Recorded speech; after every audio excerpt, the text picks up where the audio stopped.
This is the Succeed in Business podcast. The podcast is inspired by a book titled Succeed in Business, Learn from Your Business Failures and Succeed. The book shares practical information on how to find inspiration in humble beginnings to become a successful entrepreneur. Through this book, you will learn that starting small is always the best way, and if you fail, you are equipped enough to start again. It also provides nuggets at the end that you need to read daily to know how to navigate challenges in your small business. Hello everyone, this is Mpho Nenweli, and this is the Succeed in Business podcast. This podcast will bring the best in you. Failure is inspiration. Success is within your reach, and do not give up.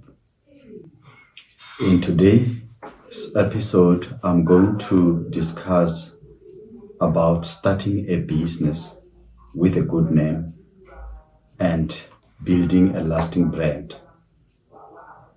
It's very important to start well, not necessarily perfect, but they're the basics that we can make sure that they are done well from the start. And I'm going to use the experience that I have to share some knowledge that I've encountered along the way. The focus on the naming of a business is quite very important. I've seen people just hastily put together names for a business, which I don't really recommend. Naming a business has to be thought through thoroughly, and a lot of time must be taken to contemplate about it and do some introspection to make sure that one comes with a very good and long-lasting name.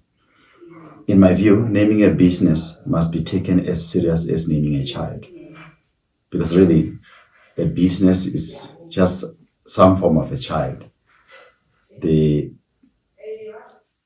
child is conceived in your mind, and the pregnancy takes place in your mind, and then the birth takes place in the form of going to register the company and making people now to see and know it by taking it to the company registration commission and ensuring that it is there on online platforms. So it's very important to really think thoroughly about the name. Always think of the company as something that is going to grow big beyond your imagination when you are starting to name your business. So think big and come up with a long-lasting name so that by the time you're building the brand, people get familiar with the name and then they get to understand it, and then it becomes part of their conscience. In my experience, the best names are the shortest names. I've seen some young people come up with names for their businesses which are full of scientific formulas and some words, something that even myself with 5 degrees, I can't even remember. And I start to wonder, how do you build a brand from something that nobody remembers?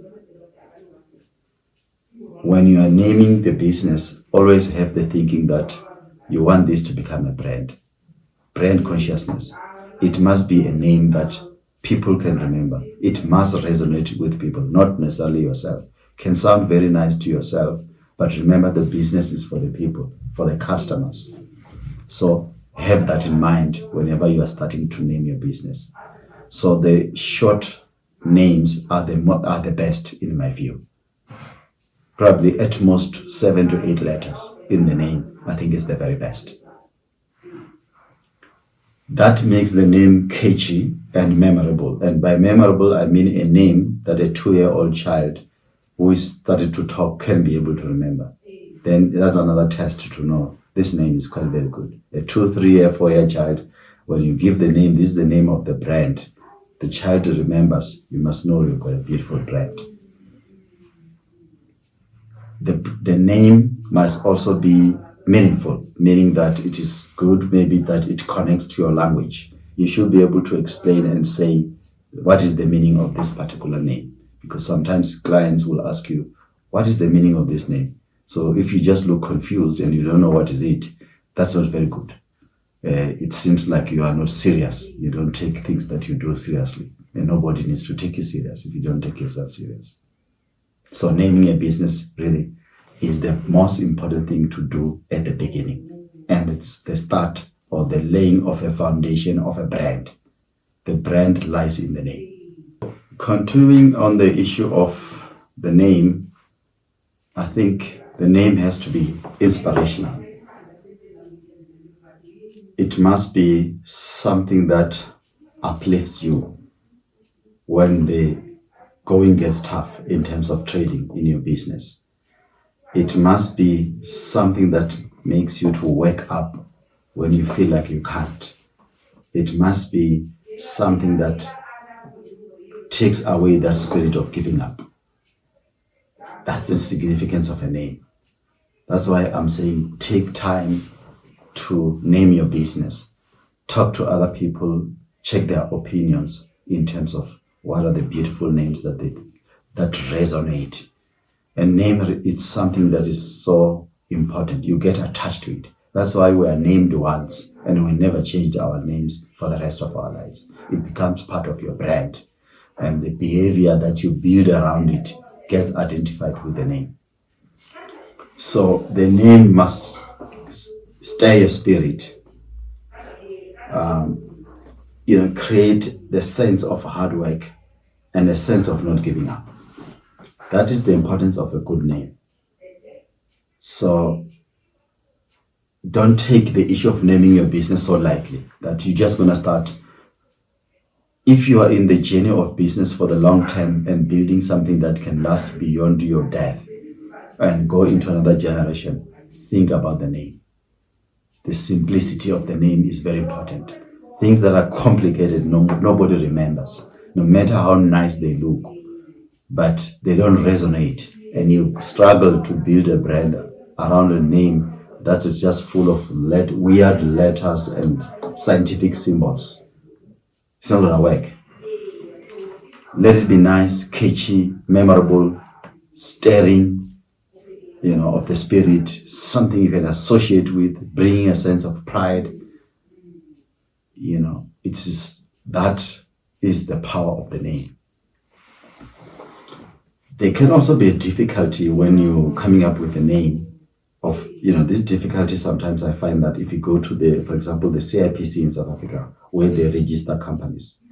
In South Africa, we have got not that many languages compared to other countries like your Congo and Nigeria, where there's quite a lot of languages. Here we've got 11 official languages, and the African ones, or the ones spoken by blacks, there are also fewer. So sometimes you might be looking for a name in your own language or in other languages and find that when you go to the CIPC website, those names are already taken or they're being used by other companies. These things happen. But the solution to that as Africans is that we've got so many languages. You can, for example, take a language such as Kiswahili, spoken in East Africa, and go and get beautiful short names. For example, the ones I use for my business, such as Tuko, meaning we are in Kiswahili, Anisa, meaning a companion or a friend. These names are there. So you just go to the Swahili and look for names, and then you get beautiful names and you come and register those names here in South Africa. And you get exciting names that people will often be curious about because they don't talk to any local languages. But they are nice, they're inspiring, they are uniting, and then you can even trade beyond South Africa with those particular names. They will resonate, And 99% of the chances that those names, when you want to look for them for registration at the CIPC, you will find that they are available for registration. So I think that's the solution for that. I would just want to give quickly some short names that some of them really got to endure the test of time. and to show your short names are beautiful and they're the best. Simplicity is the complexity. Because for you to get to the simple, you have to chuck away the complex. So zone into the simplicity, you'll find beauty and you'll find long-lasting names that are nice. And these names are Nike, Gucci, Adidas. In South Africa, we've got Batu, Drip, South Africa, my own, Tuko, KFC, Tacos in the US, Pedro's in South Africa, Spare in South Africa, restaurant also, Drawers restaurant, Nando's restaurant, nice and short, but enduring. You can just keep building a beautiful story around these brands. The stories never last. It's the beauty of a short name. Simplicity is the complexity. Next, very important thing for your business is to create the brand, the actual branding. It's very important. And in this case, I really recommend a tested and tried graphic designer. I know people go to your MS Word and create some logos by themselves. I know people also use softwares and do some logos online, but having a person who is a specialized graphic designer can help bring a very beautiful logo that is done once, and the business can trade for eternity without having to change. So the best graphic designer needs to take the name, your name, and its meaning and translate that into a beautiful logo. And then you need to share the vision of the business, and that person must translate that into a logo. Some of these logos that are designed by people that just say they are the graphic designers are quite very limited, and not much innovation is there. And they are seen very easily. They are in the form of squares or rectangles, which are the templates that they find on platforms such as Canva. Some of the people don't, with basic graphic design skills, they can't manipulate the templates that are there to the best of the vision of the entrepreneur in aligning with the name or the brand. And when the logo is done, take your time to look at it. Don't rush into approving your logo and ask other people to give an opinion, because the logo and the colors of the logo are going to be the business, and they are going to be enduring and lasting, and they can go on from generation to generation. So rather take your time. If you've been given some suggestions of 3 or 5 logos, take a week or so and just look, ask opinions, and then make sure that you choose the best colors and the best design of the logo. It must be simple and memorable. I'm still emphasizing simplicity is the ultimate complexity. Rather make it simple, you'll find beauty, you'll find it resonates, and people can see it from a distance that this is your brand. Colors of the brand must also be meaningful. I'll share a little bit about the logo that I have for my guest house in Limpopo, which I'll explain a little bit down here. For my guest house called Anisa. Anisa being a Kiswahili word which simply means a companion or a friend.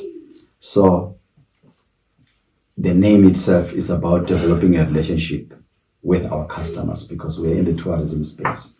So people come there to sleep, they leave their homes, they must find a home away from home.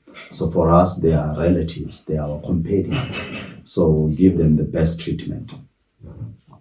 The other thing also which you need to consider in the business, in the branding, in terms of the logo, try to embrace issues of environment in your logo, people issues, the whole idea of planet, people, and prosperity.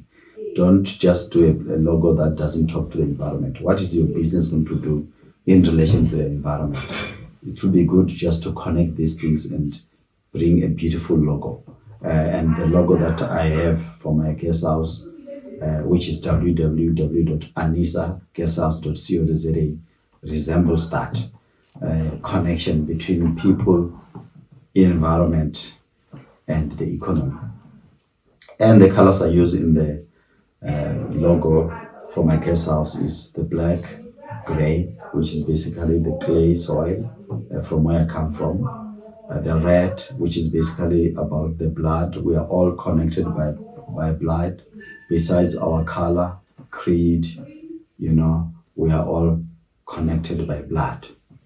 And the shape of the logo, it resembles that of a person, and the leaves of a plant, so the connection between people and environment. We are nothing without the environment. The environment is the foundation for our life. Without it, we are nothing, and the environment can thrive without us. So that's why the two are interconnected into the logo that I made for the guest house. And then I use the leaves in part of that design of the logo to show that in the guest house, I strive to promote sustainability.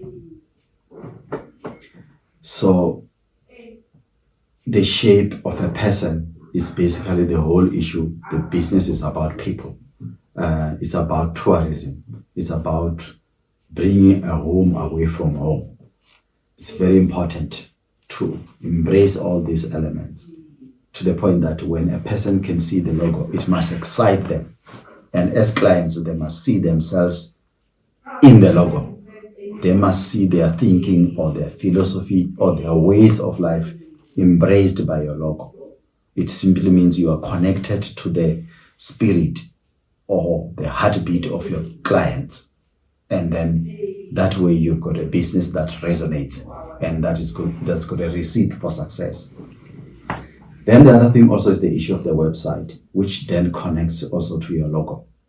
Your website the colors of your website must be similar to those of your logo. Your website must also have your logo.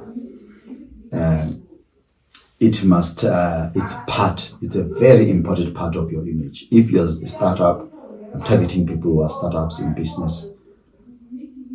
Sometimes you don't have any experience in your business, and then all the people can see is your website. Make sure you get the best graphic designer, like I've said before, website designer, to do a sleek and elegant, easily accessible or usable website, both on the laptop and then on the phone, so that everybody can just see your products or your services online anywhere in the world. Don't operate without a website. It's part of a marketing, and the website must closely be tied up with the name of your business and the logo. That is the way to build a long-lasting brand. A good business name will leave a lasting impression together with the brand on anyone who comes across your business. This can be in an application for a tender. Your packaging must be top, but the brand must be appealing to the point that even if people don't give you the tender or the work, they must not forget the name of your business. Do not allow anyone who comes across your business to not remember it. And the best way to do it is to have the best logo and a catchy name. Capture people's imagination. Evoke emotions by just people looking at the cover document of your tender or your website. Branding will make you get clients because they will see that you take pride in your work and there's a sense of professionalism. That creates a certain level of trust. If your documents are scattered, your logo is skewed, people just have a lot of doubt and they will find it hard to give you opportunities. So you need to make sure that your branding is top. Image is everything when you're starting a small business. And you must know that people do judge a book by the cover. The whole idea that they don't is a lie. And the experience that I've gone through have told me so. People in this day and age, the technology age, the social media age, what they see in the presentation matters. That's why companies such as Instagram are making a fortune by just enabling people to put good quality pictures, design of furniture, capturing themselves. So image really is the selling point at the start of your business. All you have is your image, your professional presentation. Let it be the one that hooks the clients for you, and you can get jobs, you can get opportunities. So don't let your sloppy image compromise the beautiful quality of work or goods that you have to offer, because your presentation is poor. You have neglected the manner in which you showcase your business. The investment can be very minimal, but the impact is quite very serious in terms of pulling clients to you and creating long-lasting business relationships and opportunities. Present your business as if it has been there for many years. And that trick can only be done by using good graphic designers, good website designers, good display of image, good companies to brand your marketing material, such as your pens, your mugs, or your squeeze bottle. Just be careful of not making marketing materials that people do not use. The thing is, I know in the beginning it's quite very difficult to consider these things, such as branding, because you don't have the money to pay the graphic designer and the one who does the website. In the beginning, you just want to trade. You don't see value in these things. But I must tell you, there was one point in time in a business that I've done which had no cent in the bank. I went to meet a client with a beautiful top-notch printed company profile, a mug and a pen, and he gave me a job of more than 200,000 rands. And he said to me, it was the first time he has seen a black person with such a nice presentation of a business, and he was convinced I would get the job. And then I got the job and I did the job. I know it's very difficult to see value in paying a graphic designer and a website designer in a country such as ours, where there are entrepreneurs who had made a fortune or millions with no logo, no website. They don't care. But theirs is not a sustainable business, and it's not a business of pride. It's a business of amassing wealth for pomp and pride in most cases. So don't follow that business model. Ours is a business model of building something from the bottom up that can last for generations. We can live for our children. So also, I always don't like those entrepreneurs or business people such as entrepreneurs that make millions, go and buy all the most expensive cars and houses, but you go to their offices, they'll be having a small printer like this. They'll be having it's almost like you drive a Maserati, but your business is a Tata or it's a Toyota. Instead of it being the opposite way, rather have all the best and the slick technology invested in your business and then less on yourself, because all really we want to do is to create a long-lasting legacy. Invest in the business. The business must be the Maserati, and your lifestyle must be the Tata or the Toyota, not the other way around, because the business is the one that creates the lifestyle, also not the other way around. So let's look after the business, take pride in it, and do the best we can. We can go far with it. Lastly, this is the Succeed in Business podcast. This podcast will bring the best in you. Failure is inspiration. Success is within your reach. Do not give up. And I thank you for listening. Thank you. If you want to get a copy of the book, contact Mpho Nenweli at 082 0567 3099 on WhatsApp and on email mpho@anisa.co.za. The book costs 259 rands including courier.